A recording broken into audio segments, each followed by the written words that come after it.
Chicago's Wrigley Field was built in 1914 and has formed the stage for some great moments in baseball. A major part of baseball legend Babe Ruth pointing and predicting he'd hit one out, and he did it in the World Series against the Cubs in 1932. Ernie Banks, probably the most popular Cub in recent years, belted his 500th home run right here at Wrigley. Also right here, Pete Rose with a base hit to catch Ty Cobb for the most hits in Major League history, a record that Rose went on to eclipse. And through it all, only day games were played at Wrigley Field. But reacting to pressure in recent years, lights have finally come to Wrigley. And tonight, because of an accident of nature, you have a chance to see a bit of baseball history, the first official night game here at Wrigley Field in Chicago.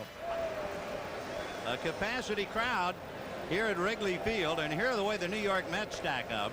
Lenny Dykstra in center field and Wally Backman at second base. Keith Hernandez has returned to the wars at first. Darry Strawberry in right field. Kevin McReynolds in left field, and Gary Carter behind the plate.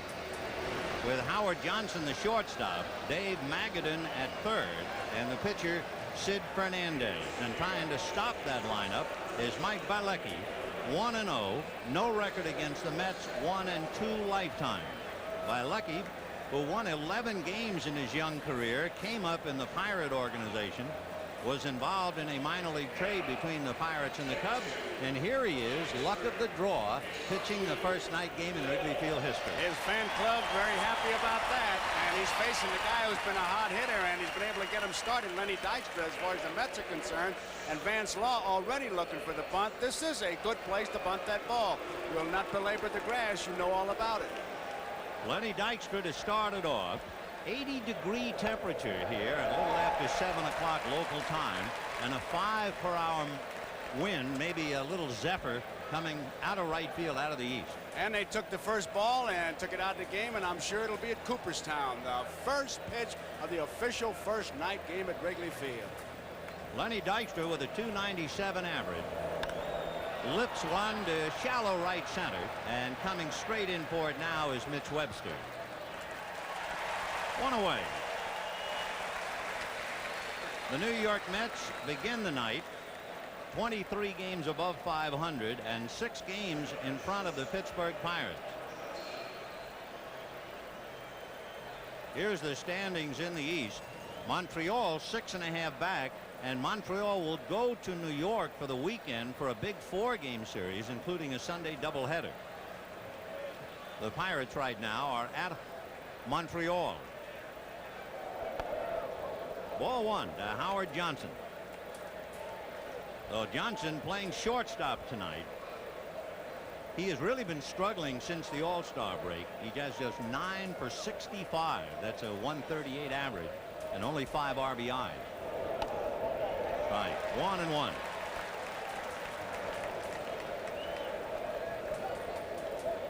So one away in the first inning. Johnson with Keith Hernandez on deck. Just the start of the ball game. Vance Law on the edge of the grass at third.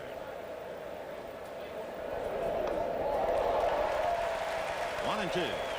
I tell you, this would be a great night for catchers, to the extent, Vin, it'd be the easiest con job in the history of baseball, because as soon as the fellow swings and misses like you saw Johnson do, all you got to say behind the plate is, I didn't see that ball too well either. Plant that little seed of doubt. Oh, you got to do it. The antennas will go up in a hurry. 1-2 to Howard Johnson. 2-2. Young Mike Bielecki, 6'3", 200-pounder. He was just 29 the end of July. Born in Baltimore. 2 balls, 2 strikes. Off-speed breaking ball, and quite a pitch to freeze Howard Johnson. He took something off that curveball, and you can see that his catcher Berryhill almost Zimmer's going back to, hey, don't be going to the outside or inside, just stay right behind the plate and throw strikes. You can see he's right in the middle of the plate. It's a breaking ball. Watch it go down, and there it is, right down the heart. Johnson had to be looking for something, and it's kind of unusual with 2 strikes. Try to just put that bat on the ball, but he was caught guessing. So with 2 down in the first inning, Keith Hernandez coming up. It is interesting to look at the Mets this year. With Hernandez in the lineup, they are 40-17.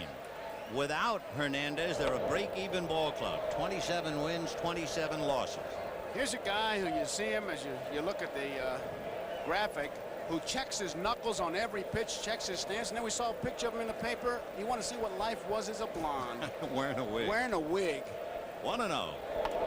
And that's in there for a strike. 1 ball, 1 strike.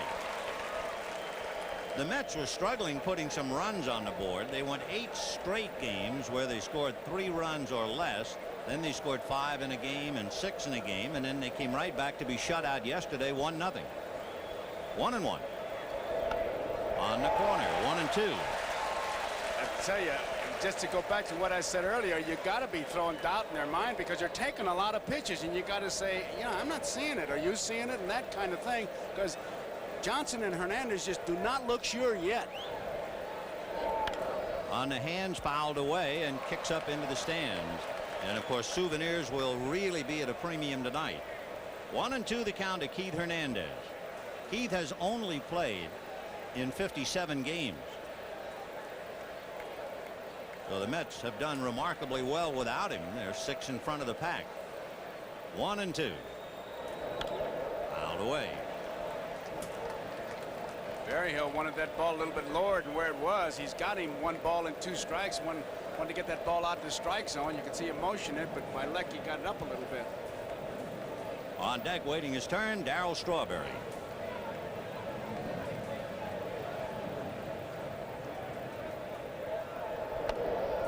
Showcase fastball, and the count 2 balls, 2 strikes, 2 out. That was definitely a commercial. Here's the pitch he wants it to happen right here. By the way, we talked about Pittsburgh and Montreal. Pittsburgh leading Montreal 2-0, bottom of the 2nd inning. 2-2. Breaking ball in the dirt. It was not like the curveball he threw to Johnson, and he almost choked that one. You could see how he squeezed it when he released it, and it's just a 55-footer. So a full count to Keith Hernandez, 2 down in the 1st inning. Just the start. Breaking ball hit to the right of Ryne Sandberg. He gets him. So the Mets go quietly in the 1st inning. No runs, no hits, no errors, nobody left. And at the end of half an inning, the Mets nothing and the Cubs come. It is indeed the greatest block party in town here at Wrigley Field, with a capacity crowd inside and parties everywhere. Now that's where they are, on the rooftops behind right field.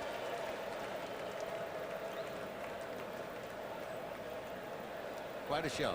It is. You know, I just wonder, you hear about all this opposition against lights. I wonder if those people charge admission. They make a living doing that. They charge admission to go up there, so they can't be complaining too much.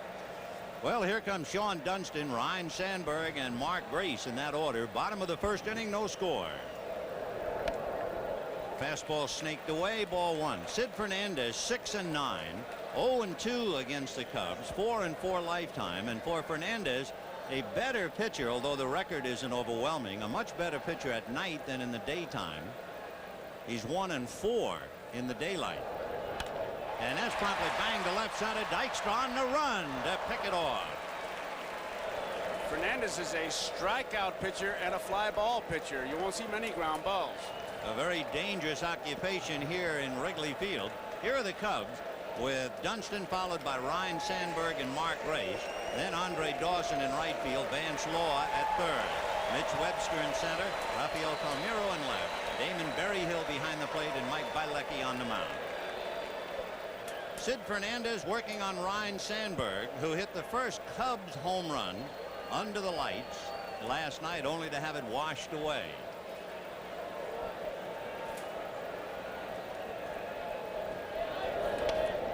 Breaking ball missed, ball 1. And with his home run last night, Vin, I think the curtain call is here to stay because they had to actually ask Sandberg to come out of the dugout. The umpires did, so they could continue the game. 1 ball and no strikes to count to Ryne.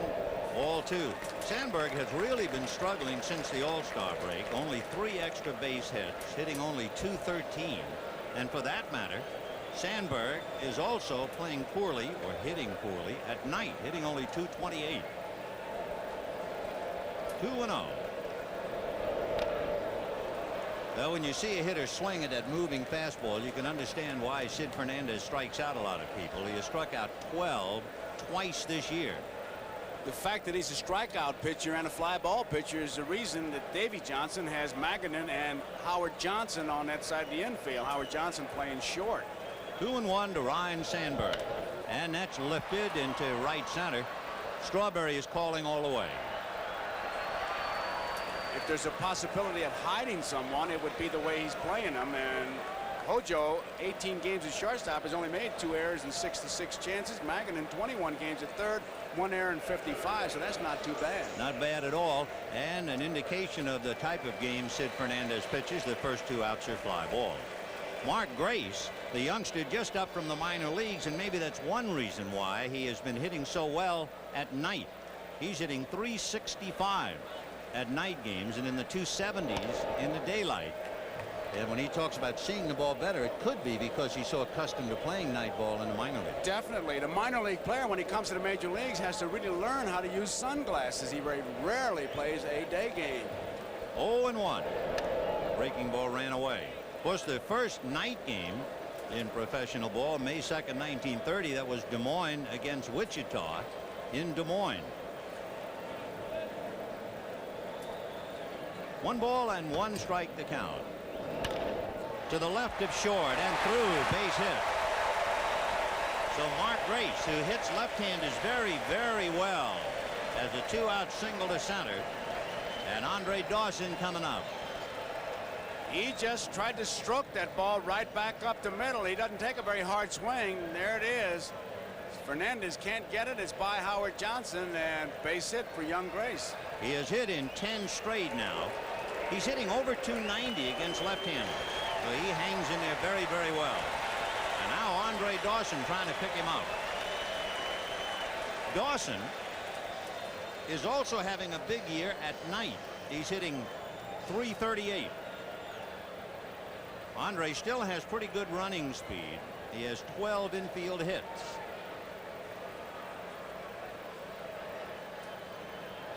And a fly ball into right center. On the move is Strawberry, and this capacity crowd is looking at fly balls with their hearts, not with their eyes. That was just a root. With the game still scoreless, we rejoin Joe Garagiola and Vin Scully at Wrigley Field in the top of the 5th inning, here on ESPN Classic. Well, we have 4 innings in the books, no score in the ball game. Interestingly enough, we have 7 strikeouts in the game in 4 innings. The first question is, are they seeing the ball well enough at home plate? If it goes like this, I'll guarantee to say I just couldn't pick the ball up. And if you were the catcher, you would just keep encouraging that kind of thinking that you can't see that ball. Well, we'll take a look at what happens now in the 5th inning. No score.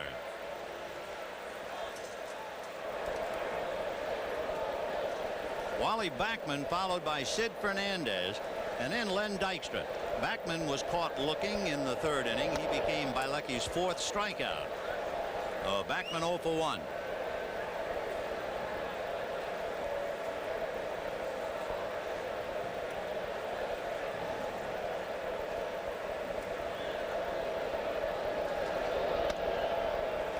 Two balls and no strikes to count.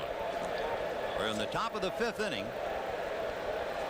Breeze has picked up a little bit, blowing from right to left out of the southeast.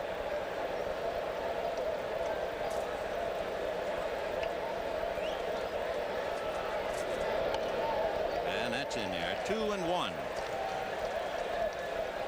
They really play Backman as if he were a right-handed batter. Law is short at third base, but center fielder Webster's in left center field, giving them all the right field line. Look at that defense. He's got the whole right field line. Now he's behind 3-1. Up to now, Bielecki has not walked anybody. You know, you can't say that one pitch makes the game, but right here, a crucial pitch. Would you make him take? With Backman and the pitcher hitting? I would. I would, yeah. Oh, I'd have him take it 3-1. Make him go to 3-2. Take him deep as you can in the count. Well, we'll see what Davy decides. Swing, line drive, down the line, base hit. Over to get it, the left-hand throwing Palmeiro. That makes it a little tougher. However, he makes a good throw. I think that's the biggest change in baseball is the liberty that batters have now as opposed to the way it used to be. 3-1, 2-0 means nothing. Hit. Slash. And the other thing seems to me is to watch a leadoff man open up a ball game and hit the first pitch. Well, if you're Ricky Henderson, you can understand that. But if the guy's trying for a base on balls, I agree.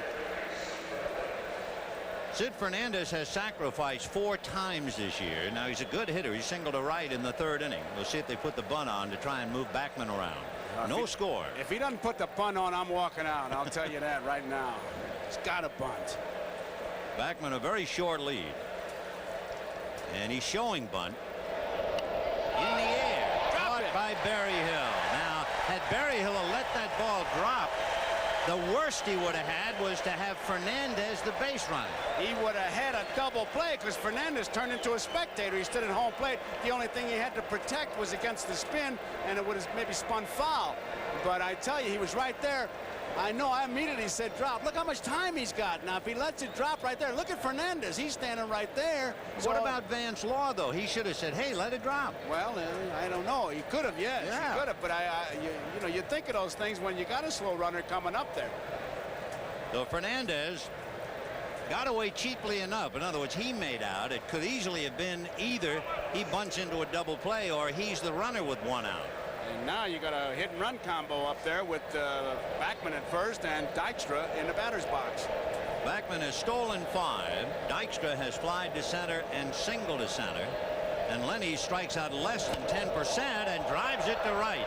Dawson going back on the track at the ivy. Gone. Home run Dykstra. His 4th of the year, and the Mets lead 2-0. I tell you, he almost had to be thinking he's going to try to get ahead of me, thinking maybe it's hit and run play like we were talking up here, and I'm not going to let him, and he jumped on that fastball, and he really drilled it. You know what they did here, and the crowd applauded?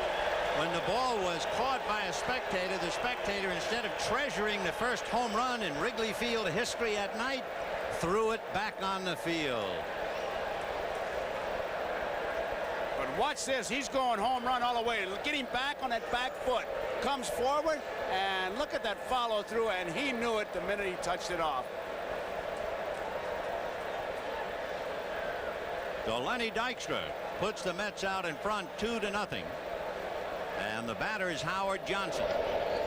Dykstra's been hot last 50 games, hitting over 311. He has really made a bench warmer out of Mookie Wilson. For the Mets, it's also the 100th home run they've hit this year.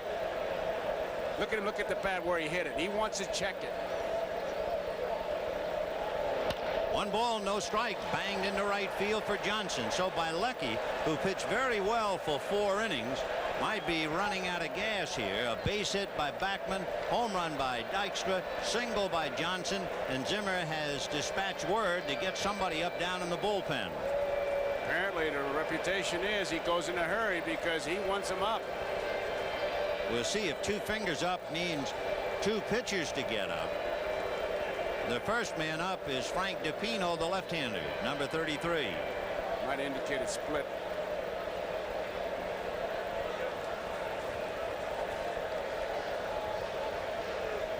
So we'll have a moment with Bilecki.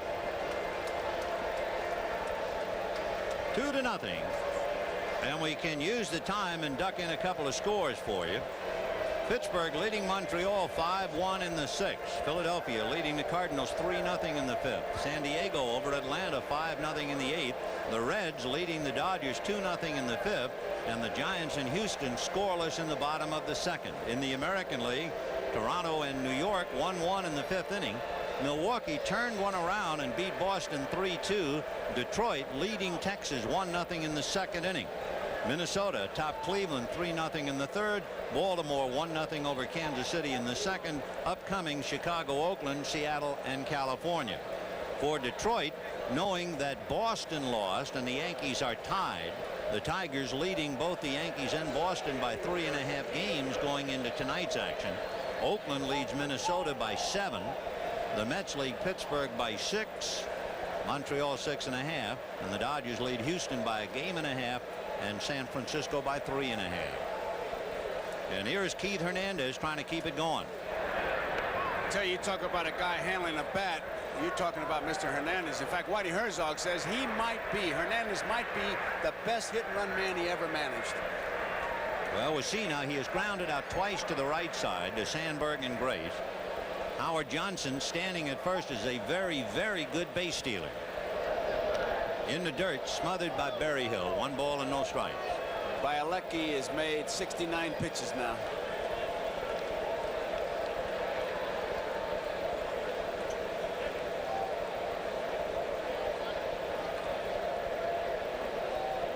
That's not bad. That's about 14 pitches an inning if he can retire the side in the next couple. I don't imagine they'd be measuring by pitches because he had a fairly easy time in those first 4 innings. Howard Johnson has stolen 21 out of 27.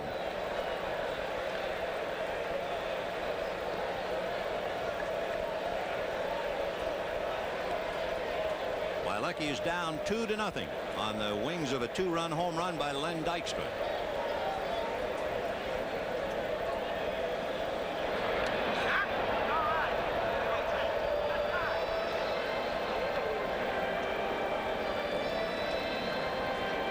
You know, until Friday night when Keith Hernandez returned to the lineup and hit a home run against the Pirates, the Mets had hit only 18 home runs since the All-Star break, and Strawberry had hit 8 of them. Now suddenly they hear from a somewhat unexpected quarter, Lenny Dykstra.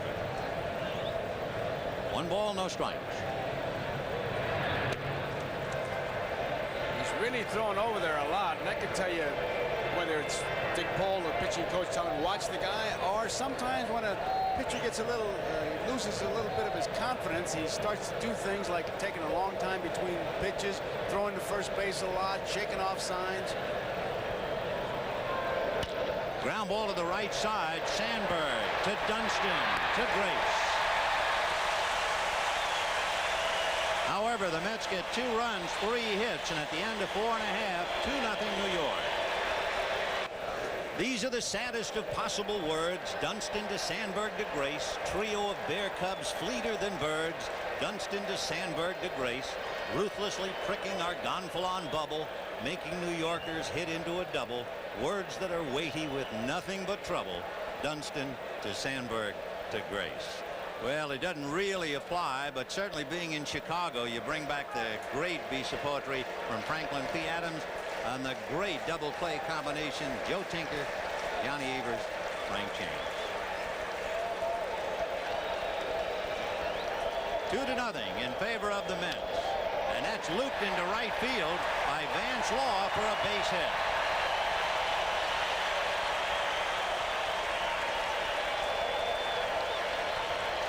For the Cubs, it is only their 2nd hit. 10 in a row had been retired. Now they get a leadoff man aboard, and Mitch Webster coming up. Watch Law when he's the base runner. He'll keep those gloves. He'll hold them in his hands. He will not put them in his pocket. He runs with them to keep his hands closed, his fists closed, so he doesn't open up those fingers and end up with a smashed fingernail. Looks like he's on a diplomatic mission. His gloves. 1-1 to Mitch Webster, who flied to right field in the 2nd inning. And he can bunt for a base hit, I'll tell you that. He has sacrificed 4 times. He has 15 infield hits, including a half a dozen bunts, so he can put some pressure on the infield. 1 ball, no strikes. A comebacker knocked down by Fernandez, so the only play to first. It's a double play if he handles that ball cleanly. The Webster hits back to the box with Law advancing. 1 out, and Rafael Palmeiro coming up. He looks like he's in good position to field that ball. Should have fielded that ball, but he closed that glove before it got there, and it cost him a double play.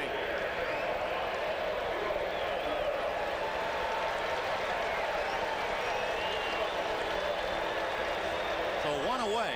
We'll see just how expensive that is. Had the Cubs cashed in Fernandez bunt and gotten a double play, the home run would not have hurt them as much. Now we'll see if the fact that Fernandez couldn't handle a comebacker takes them out of the double play, and if the Cubs can cash it in. The outfielder's not playing that deep for Palmeiro, and we could have a play at the plate on the base hit. You see Dykstra very shallow in center field, and you know that McReynolds has a very accurate arm. Strawberry is strong arm. Palmeiro's only hitting .250 with runners in scoring position, and he is so much the better hitter than that. And the count 0-2. Well, as he got him set up for that fastball in the outside corner now, Vin, like he's been able to hit. A lot of pressure on him. 0-2. Damon Berryhill on deck. Vance Law at second base. We're in the 5th inning, and it's 2-0 New York. It is 2 outs away from being an official game. 1-2. He went for it. Interesting that the Cubs have gone to lights. The only Cubs who have played better in day ball are Law, Dunston, and Sandberg. Everybody else has hit much better at night. 1-2. And he goes to left field, and going back is McReynolds, falls down, and the ball goes behind him.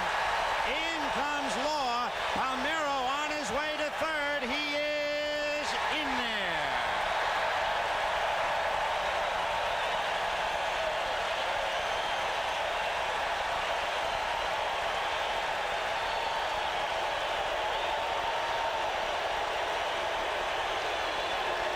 Recent rains have given the Cubs a big break.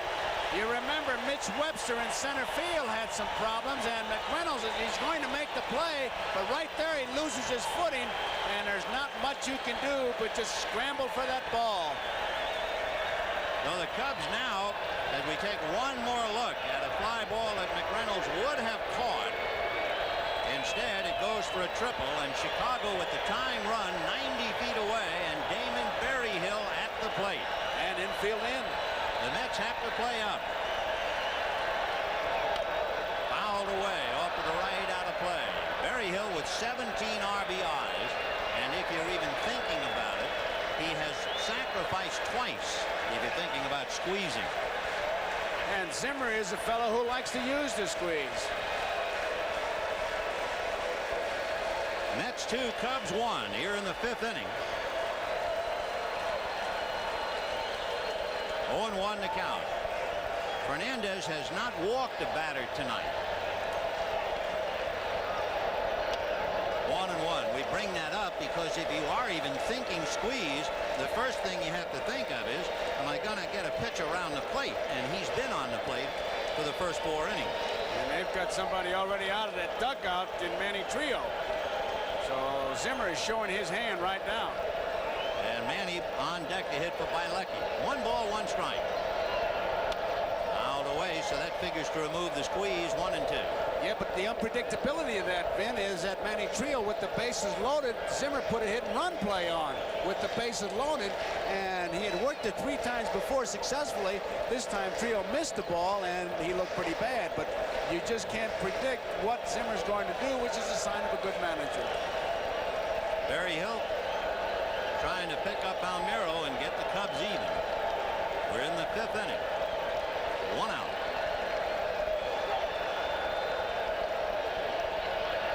Breaking ball hit to shallow center. Dykstra's there, and I don't think Palmeiro will come. He just wants to draw a throw.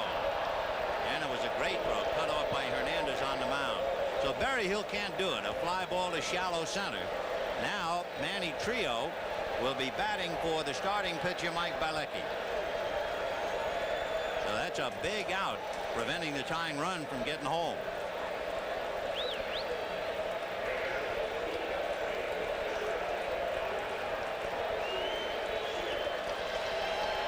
With the left-hander Frank DePino in the bullpen, and the next inning it'll be Darry Strawberry to lead it off. Here is Trio. I'm sure one of the questions they'll ask on McReynolds' play when Palmeiro hit the ball, did he lose it in the lights or did he slip? I say right now he slipped. I don't think there's any question in my mind. The lights were not a factor, but you won't know until you ask him. I think the only thing that fooled McReynolds, the fact that Palmeiro hit it over his head and he had to go back to get it. But he looked like he was in control. I agree with you. Right. All right, here's Trio now, the infield back. 0-1. Manny has 2 hits and 17 at-bats coming off the bench.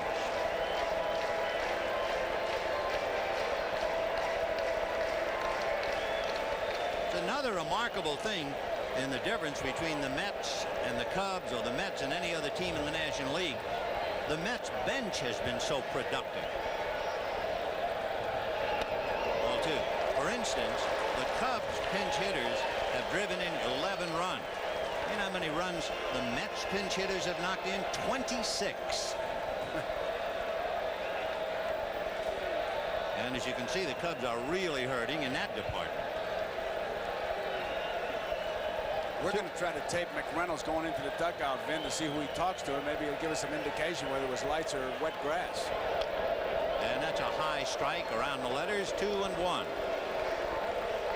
Trio was one of the guys talking about night baseball. He said, hey, we play night baseball now. We start the games at 3 o'clock, just we don't have any lights.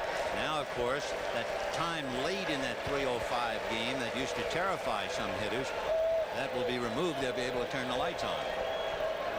2 balls and 1 strike.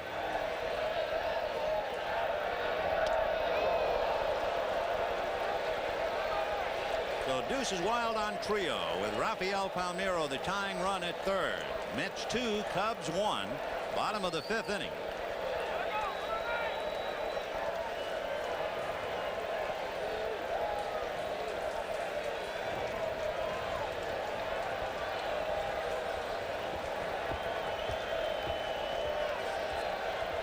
Two and 2. Down the line comes Palmeiro. Enough to make Fernandez back off.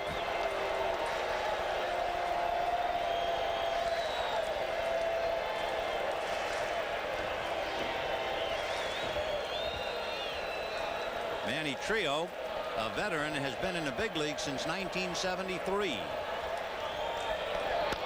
Ground foul. In fact, Trio played for the Cubs in 1975, 6, 7, and 8. And he left and went to Philadelphia. Then spent some time in Cleveland, Montreal, San Francisco, and he's back with the Cubs for his 3rd year. It's been a long inning for Fernandez. That was the 18th pitch this inning. That's not like him. And of course, in left field, alone with his thoughts, Kevin McReynolds. The inning would have been over the way it was played. Instead, a run in and the tying run at third. That face still doesn't tell you anything, though. Deuce is wild on Trio. Curveball got him looking. Just a little snake on the outside part of the plate. Strikeout number 4 for Sid Fernandez. In the top of the 6th inning, New York could not build on their 1-run lead. However, in the bottom half of the inning, Chicago tied the game when leadoff hitter Shawon Dunston singled sharply to left field.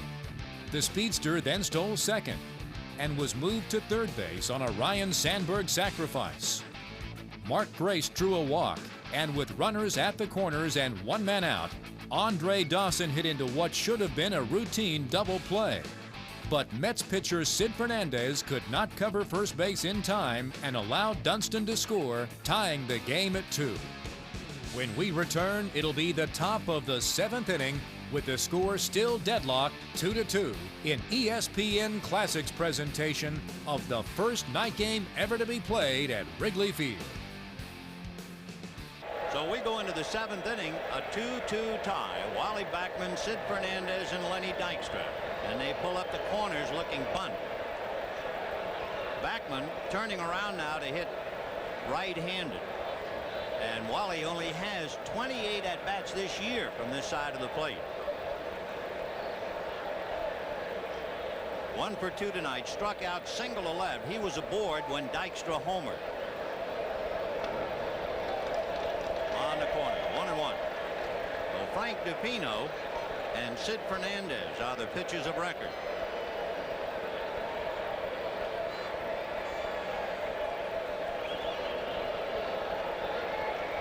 We're in the 7th in a 2-2 tie. Chopper to the hole. Dunston backhands, tries to set, throws, high throw, got him anyway. Oh, what a play he made. And he seemed point the finger at Mark Grace, who had enough confidence in himself to go up off the bag and find that bag coming down. I'll tell you, you watch this throw, it's deep in the hole, and he gets a lot on it. In fact, in a poll, Baseball America calls him the strongest infielder as far as throwing, and he really guns it, man. His back foot isn't even really solid for him. See how he had to throw completely overhand, and what a throw. It's all arm, but look at Grace looking for that bag as he comes down. I mean, he didn't just try to catch that ball. He knew he could catch it. Big play. Oh, terrific play on both ends. And Dunston, his peers voted him having the strongest arm in the infield. Dawson in the outfield, it was voted the strongest, but that was really some throw. And Mark Grace at the other end of it. So one down. Sid Fernandez has singled to right and popped up a bunt. Chased a bad ball in the count 0-2. That's why the Cubs are on the right track, man. It's not going to be too much longer. Young ball players who can make the plays. I tell you, when you look at first base tonight, you're looking at some pretty good players. Hernandez for the Mets and his young Grace. No balls and 2 strikes. Mark Grace, who grew up in St. Louis, and his idol was Keith Hernandez. And Mark Grace now with the opportunity to play against the best first baseman in the league. I think he looked over and said, "How's that, Teach?" It was something. He said that when he was growing up, he hated the Cubs. He went to school at San Diego State with Chris Gwynn. He was about the 600th player drafted in the '85 draft, so a lot of people kind of let him get by. And here he is playing in the big leagues and playing exceptionally well. Mark Grace. Lenny Dykstra flied to center, singled to center, and then hit that big 2-run home run in the 5th inning. For Dykstra, his 4th home run of the year, and he has 17 RBIs. Vance Law relaying a message as Zimmer wants to move Dunston to his left to fill up the middle. 1 ball and no strikes. A roller foul, 1 ball, 1 strike. They actually give him the hole between short and third because Law is guarding the line at third and Dunston's guarding the middle. A unique defense. Frank DePino working on Lenny Dykstra. 2 out in the 7th. It's 7-2, Pittsburgh breezing over Montreal. They're in the bottom of the 7th inning in Montreal. 1-1.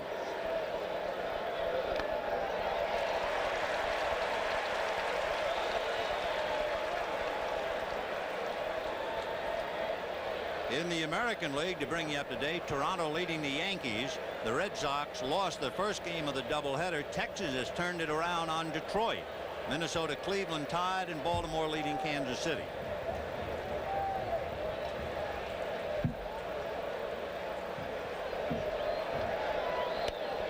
Somebody's going to get rich tonight, apparently, in the National League West. The Giants and Houston are 1-1 in the 5th inning. And Cincinnati leading the Dodgers now. They piled it up 6-0 at the end of 7. Well, usually when we come to Wrigley Field, the scoreboard just says night games. It's really nice to see other scores up there. 2 balls, 2 strikes. On the hands, hit foul. And that kid just backhanded like he's been doing it all his life. That's Mark confidence. Grace. Look at that scoreboard. I like that, inning by inning. It's the way it used to be in the old days. Now they tell you when to clap. They show highlights, commercials. I like the old leaderboards in golf, too, where they show individual hole for every player. But what they've done to scoreboards to me is not progress. Sometimes they even give you a score on those new ones. Occasionally. 2-2 to Dykstra. 2 out, bases empty in the 7th. A 2-2 tie. Slice foul off third. Out of play. Still 2-2. You might wonder, I did, and I read a note in the paper about it, these magnificent lights that are on here at games. And if I read it right, you know how much it costs for a normal night game for one night? No. $518.40. All night? Yeah. Everyone? I swear. That's what I read anyway. Well, 2-2. I hope my wife is listening. You turn on every light in the house. It's a bargain. You know, this Wrigley Field and Yankee Stadium, the only 2 ballparks don't have light standards in the outfield, though. That's kind of nice. Did not bother to look at his ballpark. They're along first and third base. $500 a night. I think it over there. Yeah, $518.40 per night, if I read it correctly. 3-2 the count to Lenny Dykstra. chopper to Sandberg. Over to Grace. So the Mets are gone in order in the 7th. And right now, here's another edition of the 7th inning stretch.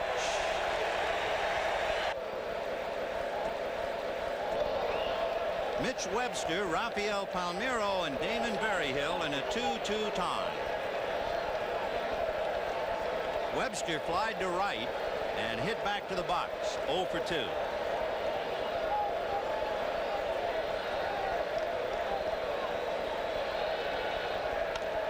Fastball fouled away. Down in the Chicago bullpen, left-hander Pat Perry begins to loosen up behind DePino. Oh, the only 2 left-handers in the pen. I snicker, Vin, because when you said Pat Perry, it reminded me he hit a home run, and boy, that really burned Sutcliffe. They took Sutcliffe off the extra man hitting and put Perry on. 1-1. Foul back, yes, but Sutcliffe stole home. Oh, that's right, yes.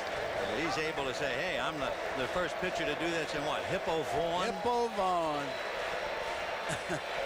1-2 the count.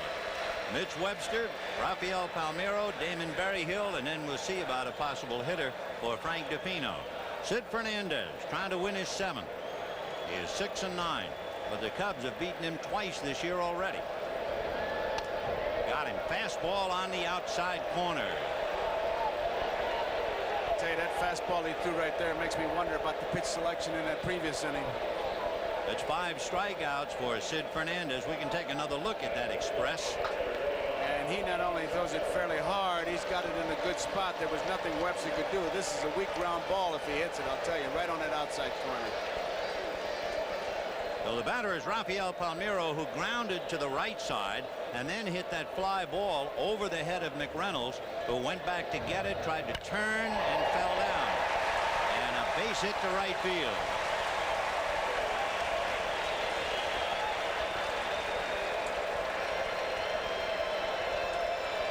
It's hit number 5 for the Cubs, and it brings up Berryhill, who has struck out and flied to center. Boy, you can bet me that it's just a matter of when. Gary Carter checking with his bench, because you've got a double play man up to Berryhill. You're going to have to start that runner. Jody Davis is out on deck to bat for Frank DePino as Berryhill checks in. There's Jody.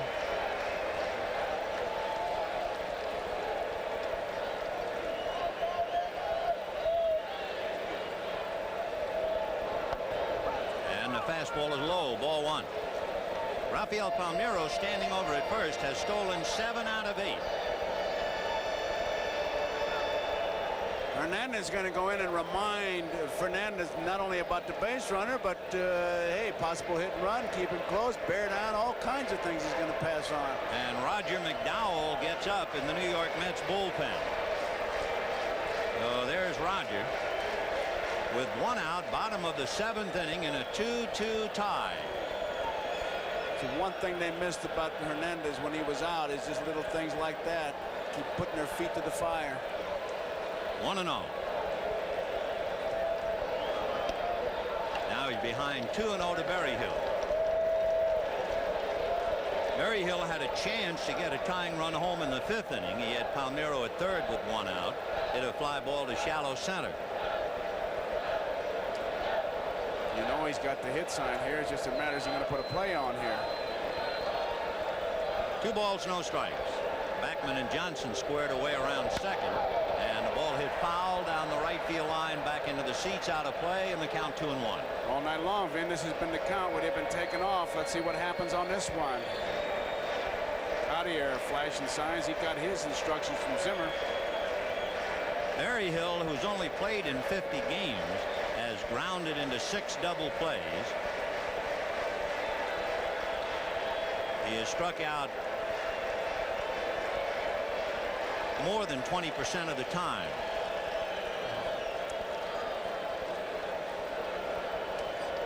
Though Palmeiro, the go-ahead run at first with 1 out, holding his own, and the pitch is ball 3.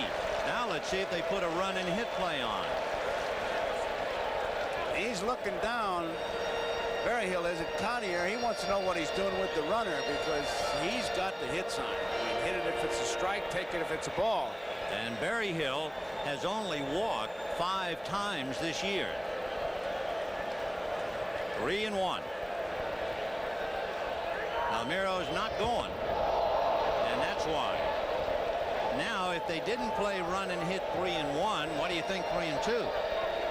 Well, that strikeout ratio, it's a judgment call on Zimmer's part. He's going to forget about percentages. It's got to be a gut reaction. If I'm managing, I run him right now.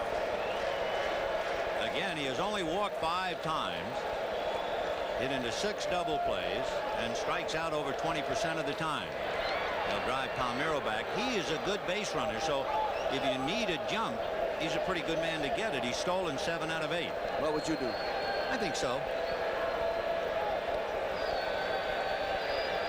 Tell you, there's only one thing I don't like about it. There he goes. And it's lifted in the air to right field. Strawberry is there to handle it. So back to first base goes Palmeiro.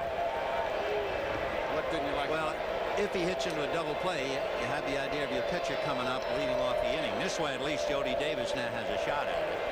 But you're just hoping he's going to make contact. That's it. Yeah, you're right. Jody Davis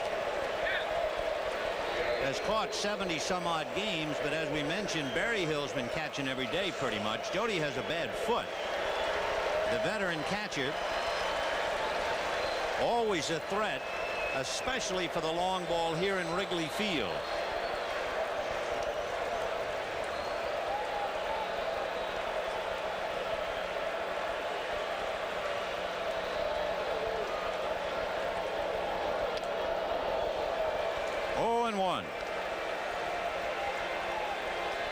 Jody doesn't have a pinch hit home run this year. Last year, he hit a home run against every team in the league.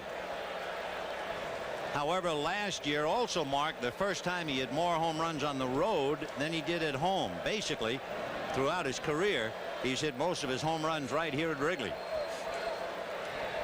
0-1 to Jody Davis, batting for Frank DiPino. The second pinch hitter. Manny Trio struck out in the 5th inning. And we'll see Pat Perry pitching to the Mets in the 8th. Sid Fernandez trying to get out of it here in the 7th. No balls, 1 strike. 1-1.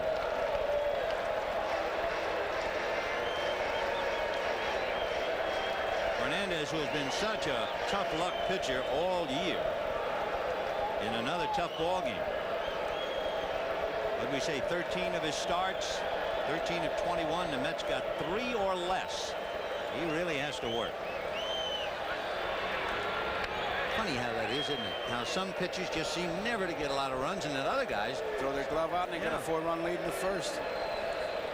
1 ball, 1 strike.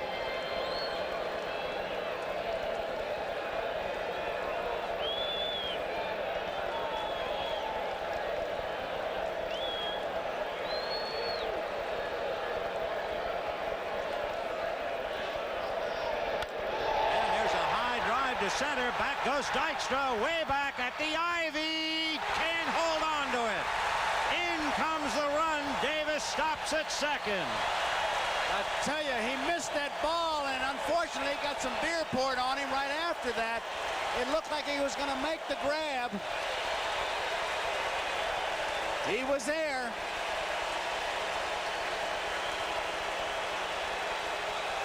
What a great effort by Lenny Dykstra to go high up into the ivy.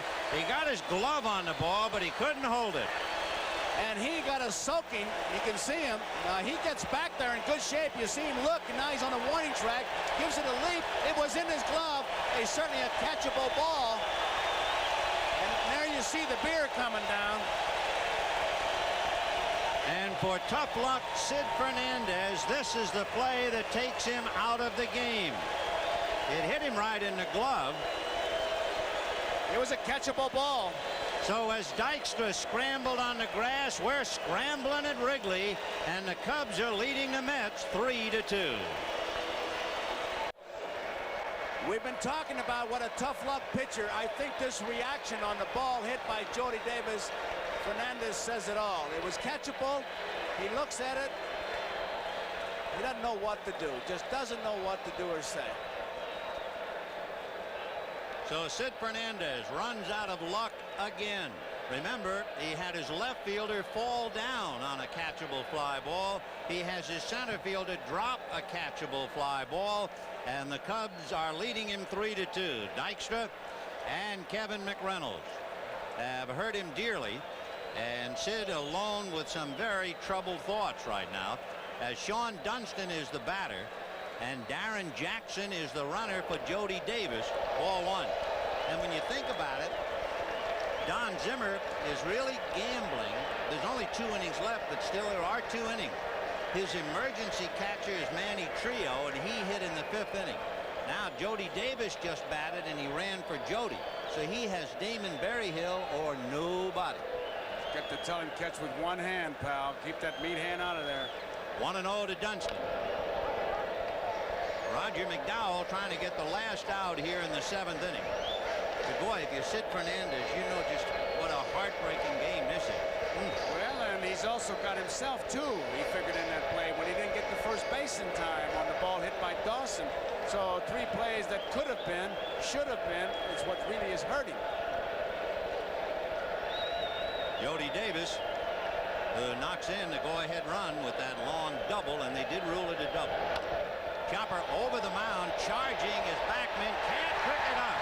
And Jackson falls down, but does get back at third.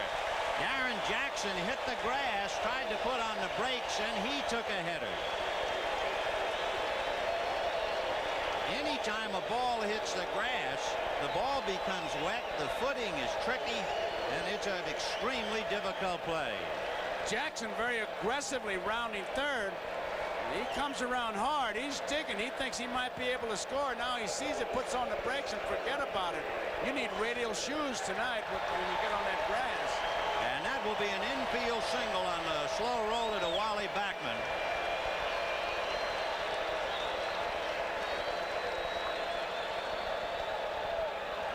Well, to all you folks who are watching the Dodgers-Cincinnati game, welcome to a great one here at Wrigley Field. The first night game in history at Wrigley, and it is a dandy. The pitch to Ryne Sandberg is ball one. Shawon Dunston at first. Darren Jackson is at third. The tie-breaking run has just scored. After a leaping catch by Lenny Dykstra, the ball came out of his glove as he tried to catch a long drive by Jody Davis. The Mets had left fielder Kevin McReynolds slip and fall down on a ball that gave Vance Law a run and a triple to Palmeiro.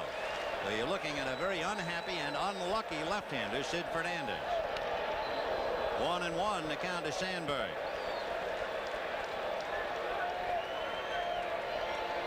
Here's the play. Wally Backman unable to handle the base hit off the bat of Shawon. See him almost fall down. Anytime you are asked to field a ball on the grass, you're in trouble. We had torrential rains here in the Chicago area last night, and the field is still a bit treacherous. And they had it covered all night, but it is still wet. Of course, the outfield, we had Mitch Webster almost fall down, and we had Kevin McReynolds take a header. Breaking ball for ball two. 2-1. Cincinnati beating the Dodgers 6-0. And of course now we watch with the San Francisco-Houston game 1-1 in the bottom of the 6th inning. So either the Astros or the Giants will get a little bit closer. The West is getting tight. Meanwhile, Dunston trying to put a little heat on McDowell. Shawon Dunston has stolen 15 out of 22, and then he stole his 16th base in the 6th inning. 2 out, a run over. The Cubs have scored a run in each of the last 3 innings. There goes Dunston. Big chopper into the hole. Base hit to left field. In comes Jackson. Dunston to third. 4-2 Chicago.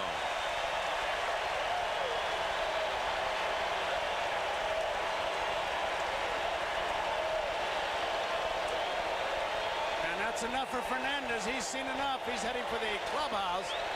As Sandberg comes through with the big base hit, Dunston a straight steal play, and Sandberg's ball just finds the hole.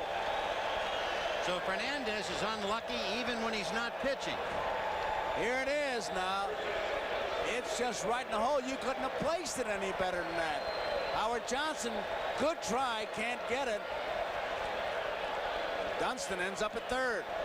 Still 2 out, 4-2 Chicago, and Mark Grace, a big rip and a foul, 0-1. Terry Leach is down in the Mets bullpen. There's Terry heating up. When the Mets come up in the 8th inning, they have Howard Johnson, Keith Hernandez, and Darry Strawberry. Meanwhile, Montreal has come back into that game with Pittsburgh. It is 7-5 in favor of Pittsburgh at the end of 7 innings. 0-1 to Grace.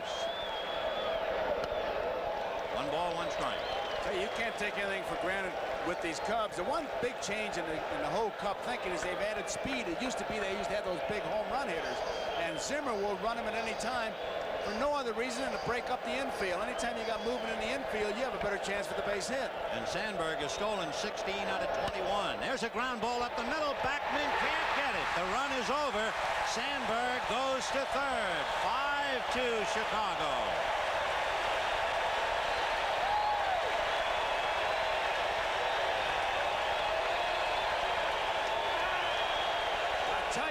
Clubhouse, you're going to hear things like I didn't pick up the ball in time, or it was just a seeing eye ball just out of my reach, and that's exactly what's happening here. They just can't get to him. 5 hits in the inning for Chicago.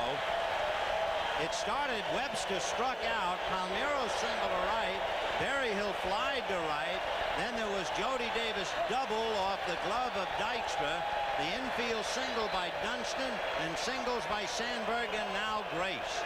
A 3-run 7th, 5-2 Chicago, and Dawson at the plate, 0 for 3. 0-1. A rather sober Mets bench, -1, Sid Fernandez, who is charged with 4 runs. The 5th run is charged to McDowell. The McDowell sinker in the count, 1 ball, 1 strike.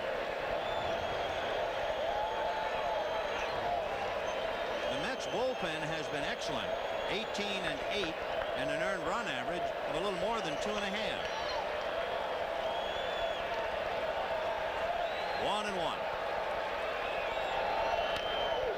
Came in on the hands, 1 and 2.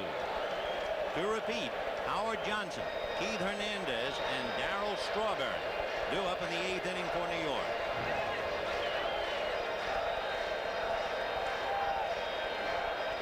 Sandberg down the line from third, Grace at first, and Dawson at the plate with a 1-2 count.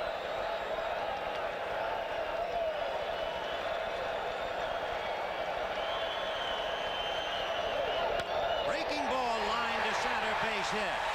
Sandberg scores. Grace will draw a throw from Dykstra, and down to second goes Dawson.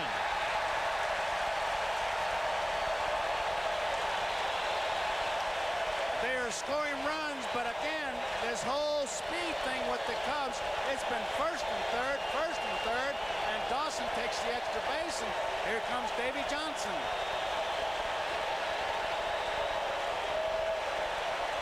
Roger McDowell has not fooled anybody. He has given up 4 consecutive singles. Dykstra made it close, but when they let the ball go through, that gave Dawson the extra base at second. What a wonderful and yet maddening game this game of baseball is, because if Lenny Dykstra catches this ball, the Cubs don't score in the inning. And I tell you, Vin, everything was perfect for him because it was on his glove side. He got up there, got back there in time, hit him right in the glove, and just didn't catch it. And because he didn't catch it, it is a 4-run 7th inning, and the Cubs have broken the game open. They lead 6-2. So if you add the almost catch by Dykstra and the fact that Kevin McReynolds fell down in left field, 5 of the 6 Cub runs have come because of those 2 plays. And it is 6-2 Chicago. Vance Law, the 9th man to come up in the inning, with Grace and Dawson in scoring position.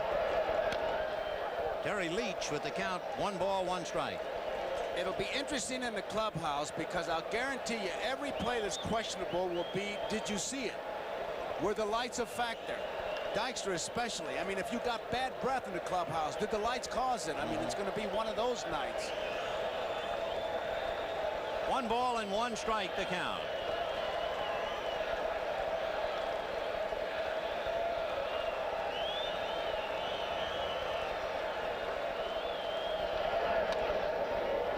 corner. A little slider for a strike. Leach trying somehow to stop the bleeding, and Vance Law saying good pitch to Paul Runge. Stop the bleeding with 2 outs. The Cubs as a team 6 for 12. That's pretty good hitting. Law has grounded out, singled, and grounded out. Vance scored in the 5th inning when Kevin McReynolds fell down on the fly ball by Rafael Palmeiro. 1-2. Fly ball to center. Lenny Dykstra is there. And that's that. But that, 9 men come to the plate. 4 come home, 2 left at third at the end of 7. 6-2 Chicago. The lights are on at Wrigley Field, and the Cubs have turned on Chicago. They're leading the Mets right now 6-2 as we go to the 8th inning. Howard Johnson, Keith Hernandez, and Darry Strawberry will go against left-hander Pat Perry. So Frank DiPino went 2 innings, and they come right back with the other left-hander on the pen. Johnson has struck out, flied to center, and singled to left. Law plays right at the bag at third. Howard Johnson looks like he either fixed a broken car or swam here. Look at him. Swam in the dirt. Wow. Boy, if you went home as a kid like that, your mother would really give it to you. And they ought to use that in the detergent commercial. That'd be another good thing. Take this out and have it cleaned and burned. Drive to center, going back on the ball is Webster at the ivy. It is gone. Howard Johnson takes Pat Perry into the seats, and it is Cubs 6, Mets 3. After you score the runs that the Cubs did, 4, that's not the way you want to start. That ball will come back out. I would think the bleacher bums have been throwing him back, but this one, I don't know. I don't see it coming back. Like looking for your shoe at the bottom of the closet. They want him to throw it back. I don't know.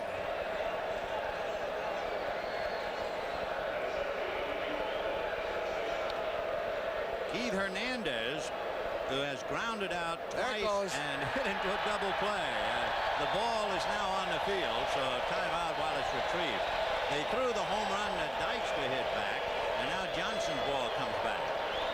It is 6-3 Chicago. Nobody out in the 8th. Howard Johnson, his 2nd hit of the night. Frustrating in some respects, though, that fact that you only get 1 most of the time. 16 of the 20 solo. Keith Hernandez. Ball 1. The attendance tonight, 36,399. A season's high since last night was a washout. 36,399. 1 ball, 1 strike. Goose Gossage gets up in the Cubs bullpen. The Cubs bullpen has not been a Cubs strong point all year. 1-1.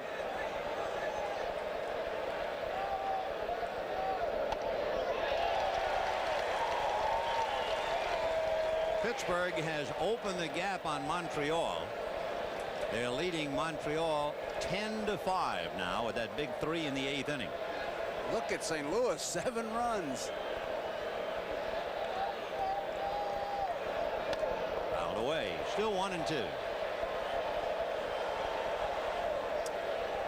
You know, watching Goose warm up down that bullpen, Vin, I would believe there's a little bit of an intimidation factor to think the first night lights, are they really adjusted and the Goose is going to come in? They say he may have lost something, but I don't think a batter will be thinking that way. And I would think the hitters in the league are sighing in relief. They don't have to see him like Lee Smith on a late afternoon of a 3:05 game.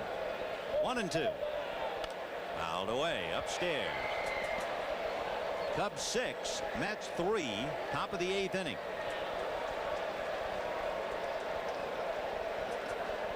The Mets have been in first place since May the 3rd, and they have the credentials to deserve the spot.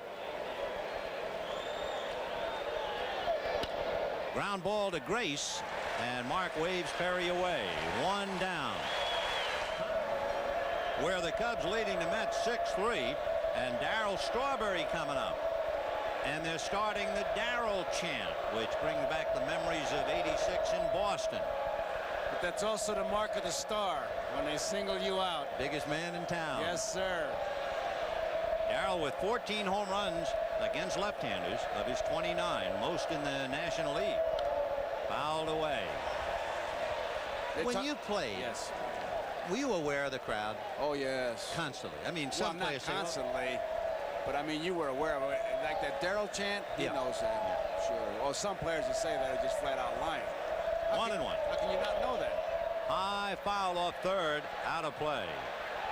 What about while the game is going on and there's a close play at second and the crowd roars? You hear that? No, that you don't hear. A tag play at the plate, the screaming and all that. You don't hear that. Only your own. 1-2 to Darry Strawberry.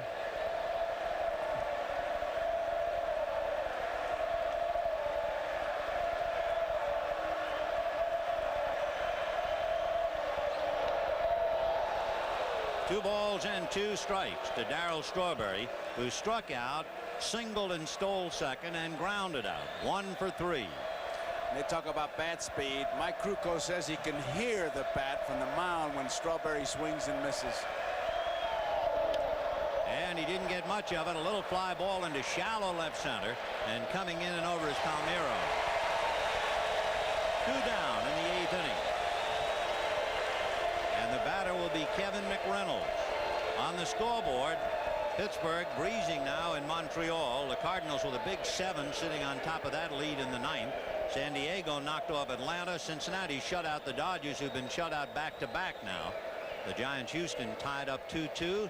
Toronto leading the Yankees. Milwaukee beat Boston in the first game. Texas holding on 4-1 against Detroit. All the way to the backstop. Ball 1. Pat Perry, the third Chicago pitcher. Mike Bilecki went 5. Frank DeFino went 2, and now Perry, backed up by Goose in the bullpen. In there. 1-1. Darry Strawberry with a missed opportunity.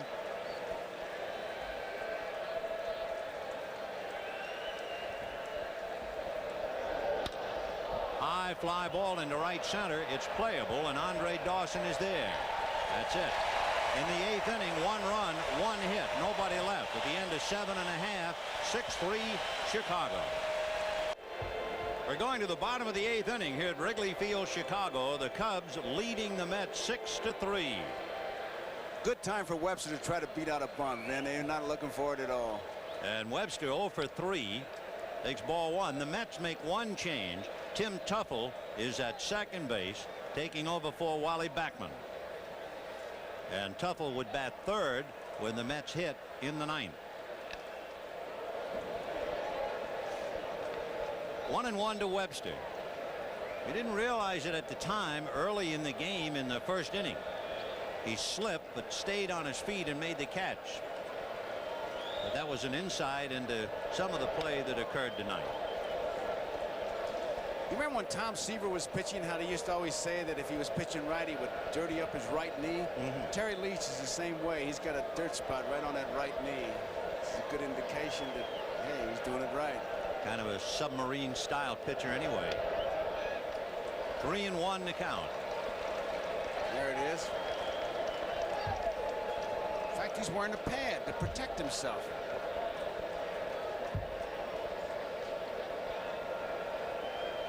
Three balls, 1 strike. Fouled away. I don't think David Cone is back up on the top step again. Not since early in the game. Lee Mazzilli has taken his role. Here's that delivery. Watch that right knee, how low he gets it. He scrapes the ground with it. There it is right there. Bounces on it. I remember an expression a Scotch caddy told me once about curtsy to the hole, meaning use your legs. He's curtsying to the plate. And down goes Mitch Webster. 1 out in the 8th. Friends, this telecast is presented by authority of Major League Baseball. May not be reproduced or retransmitted in any form without the express written consent of Major League Baseball. 1 down in the 8th. And Rafael Palmeiro grounded to second. hit a fly ball to left that normally Kevin McReynolds would catch, but in the wet underfooting, McReynolds slipped and fell down, and it gave the Cubs a run in the 5th inning. Then last time up, he had the first of a half a dozen Cubs hits in the 7th inning when he singled sharply to right. So they had 6 hits in the inning, and they had 5 hits with 2 out in the 7th. Off speed, and he popped it in the air foul. Keith Hernandez coming over, hoping the ball will come back. Fights the crowd, can't get it. A fan did, however. He could have made that play, but anytime that ball's in the stands, then the fan can't catch it. But if the fan would reach over, then the umpire. Now watch, that ball is in the stands. He's right there. He can make that play, but the fan is doing the right thing by trying to catch it. You see, Keith tried to get up on that camp chair, and the chair tilted over. He couldn't look to get his balance. I think he might have caught it if he was able to get up on that chair. He'd have had a tough time with those Cubby fans over there, but if they'd have reached over, then that's the fan interference. Charlie Williams right there on top of the play. 0-2 to Ralph Palmeiro. Fouled away.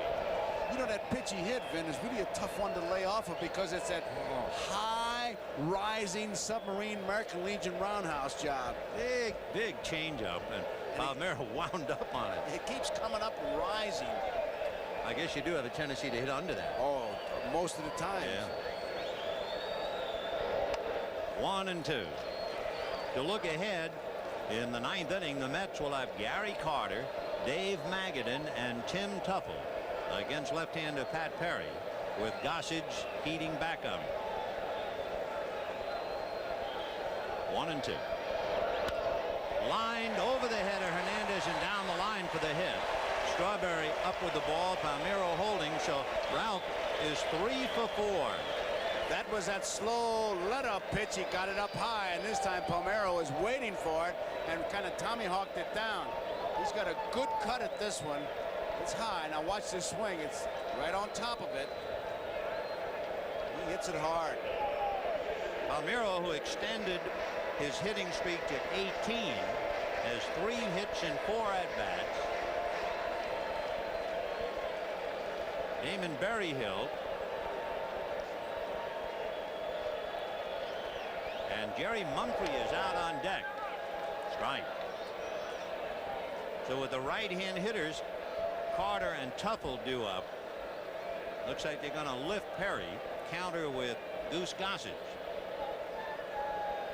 0-1.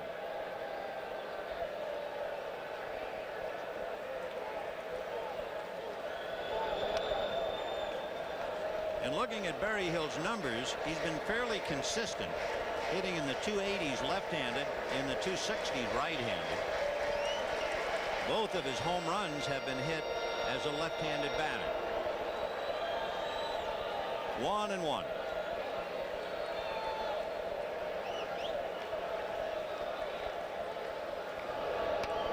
On the outside corner, the Mets have used Sid Fernandez for 6 2/3 innings. He was really unlucky.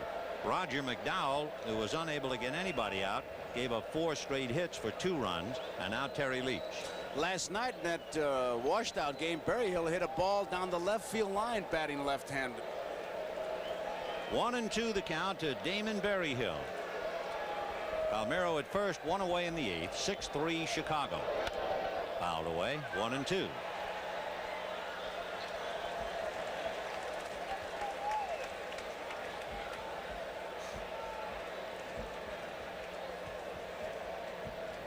This is the first game of the series. Tomorrow afternoon, Greg Maddux, a 15-game winner, will go against Ron Darling, who's won 12. And on Thursday, Al Nipper is due to go at 3:05 against Dwight Gooden. And there's one of those 3:05 games. There it is. And Dr. K on the mound. That'll make you get your night's sleep. 2-2 to Damon Berryhill.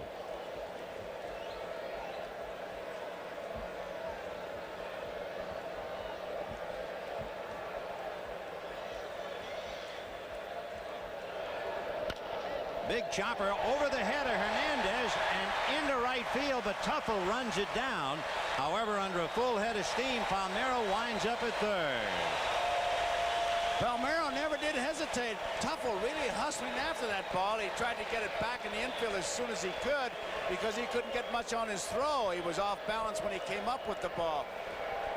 High bouncer, unusual in this ballpark. You don't see many of those. Now, Tuffle, as soon as he gets it, you see he's running away from it. He can't get much on it. So he gives it to Howard Johnson, but it's too late. And Palmeiro, he doesn't hesitate.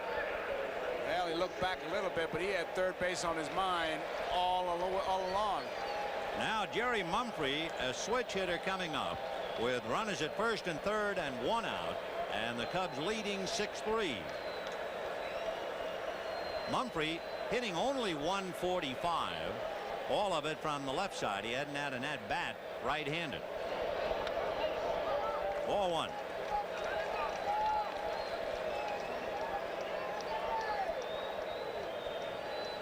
So Mumphrey, who first came up to the big leagues with the St. Louis Cardinals back in 1974.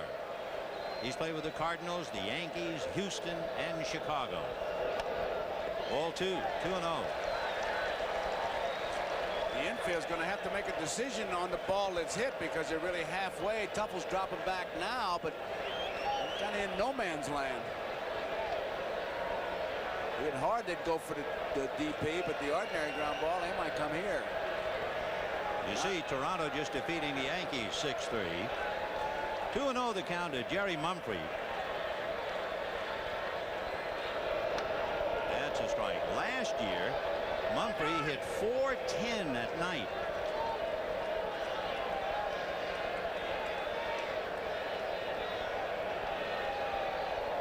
Texas making life miserable for Detroit. They're conscious of the fact the Red Sox lost the first game of a doubleheader and the Yankees lost. But Texas leading Detroit. That's a strike. And for Houston leading the Giants 3-2. If Houston hangs on, they would be a half a game out of first place in the National League West since the Dodgers lost. Don Zimmer, meanwhile, trying to hold on to and increase a 6-3 lead. Terry Leach working hard here in the 8th inning. Palmeiro at third, Berryhill at first, one out, 2-2 to number 22, Jerry Mumphrey. Got him. In a spot like that, managers just don't like that kind of a swing. He tried to fight it off, chased a bad ball. The thing that is killing Mumphrey as a pinch hitter, he has 4 hits in 40 at-bats. And that was out of the strike zone. He took 2 strikes and then took a swing at that one in a real clutch spot. So a somewhat downcast Jerry Mumphrey back into the dugout. And the batter is Shawon Dunston. Lined out, hit back to the box, single to left, and hit that slow roller that Backman was unable to handle in the 7th inning. Hard to get 2 called strikes on this fella. He hits the first pitch at chopper third. Magadan on the run, gets him, and the inning is over. No runs, 2 hits, and 2 left. For the Mets, it'll be Carter, Magadan, and Tuffle due up in the 9th. We go to the 9th inning here at Wrigley Field, Chicago. The night of nights and the night of lights for the home club. And so far, they're making the most of it, leading 6-3. Goose Gossage to Gary Carter. 1-1. Do you think the first pitch might be a changeup from Goose? He really reared back and pumped that one. Gossage, a mainstay of the pen with those 11 saves. And Gary Carter 0 for 2 with a walk. 6-3 Chicago, 9th inning. 1 ball and 1 strike. The Mets got 2 runs in the 5th inning on a home run by Lenny Dykstra and added 1 more on the home run by Howard Johnson. And there's a shot inside third and down the line. Carter takes a look and he's going to leg it for 2. And Palmeiro gets the ball back into Dunston.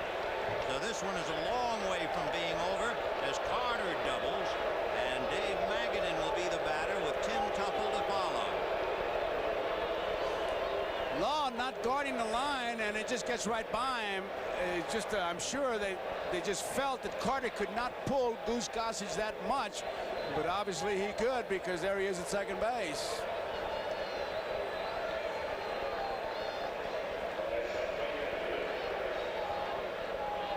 Dave Magadan has grounded to first, grounded to second, and hit into a force play. So Magadan 0 for 3. 0-1. Goose had to relearn how to come set because he's one of those guys that hardly stopped, and the balk ever present, the threat of the balk.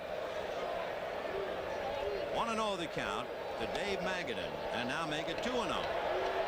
It's the new strike zone right there. That ball looked like it was a strike, but too high. And this crowd a little bit uneasy and a little restless, and they're going to get somebody else up down in the bullpen for the Cubs.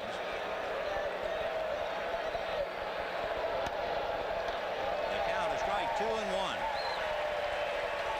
Jeff Pico will begin to loosen up in the Chicago pen. Pico's the kid who broke in with a shutout for Don Zimmer against Cincinnati. 3-1 to count. So Magadan trying to get aboard. Tim Tuffle, the on-deck hitter, would then represent the tying run. And Tuffle has 3 home runs, 20 RBIs. And that's a shot into center for the base hit. Carter is going to be sent in anyway, and the throw comes into Sandberg. And that makes it 6-4 in favor of the Cubs, and the crowd is very restless now. You can see the importance of that bullpen. It's almost a baseball axiom. Good bullpen will make a good manager. A great bullpen will make a great manager. And Zimmer looking to get it nailed down by Goose, finds himself in deep trouble. Tim Tuffle, the batter, and on deck, Lee Mazzilli, the hit for Terry Leach. Wally Backman was 1 for 3, and Tuffle hitting in his spot. A trio of Cubs. It'll be Mitch Webster. 1 down. So now Lee Mazzilli will come up and bat for Terry Leach.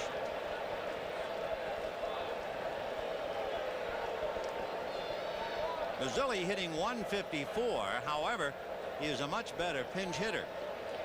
In 22 at-bats, he has a half a dozen hits and a half a dozen runs batted in.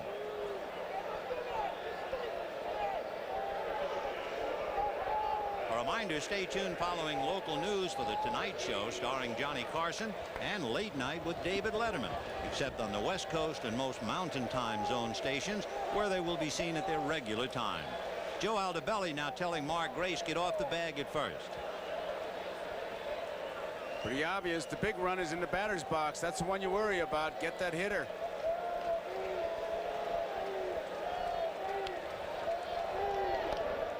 Ball 1 to Mazzilli. And a final score. The Houston Astros are making a move, and it figured they would do it at home. They're a half a game behind the Dodgers. Pop foul off third and down the line. Law tried to and caught it. But you see the difference in the fans too, Vin. Nobody really reached for that one. He got up on the tarp and he makes a good play, and the fans helped him out. In contrast to what happened to Hernandez. Good play by Law and an assist to those fans. Vance Law doing an imitation of Toulouse-Lautrec on that tarp roller as he moves on his knees and made the catch. He knew exactly where he was, felt it, and they let him make the play. The one guy, he wasn't even close to it in the striped shirt. So Lee Mazzilli fouling out on a brilliant play by Vance Law, kneeling on the tarp roller. And the Mets now are down to their last out. And it is Lenny Dykstra, and you can imagine how badly Dykstra wants to get a base hit. They poured beer on him when he went down on hands and knees after missing that ball. That was the key to the 7th inning. In fact, I'm sure he had to change his shirt. They drowned him when he was down with beer. And keep in mind that they cut off the beer sales here in the 7th inning, so that guy was saving it. And the guy was toasting him. Yes, he was. Roasting him. 0-1 to count. Dykstra has a single and a home run tonight. Now back 0-2. And this crowd on its feet now, 36,399 who are on hand to see the first night game in the history of Wrigley Field. Gossage doesn't finesse you. He just rears back and power pitches you. 0-2 the count to Lenny Dykstra. He doesn't want to be quick pitch. Time call by Paul Runge. And there's a one-hopper flagged by Sandberg to Dunston.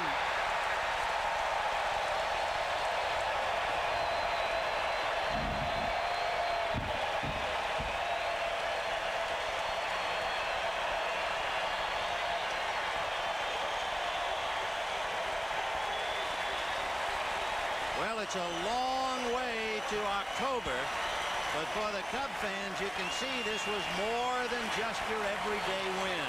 It was a tremendous night, a historic night because of the lights, and they played, gave them a good game.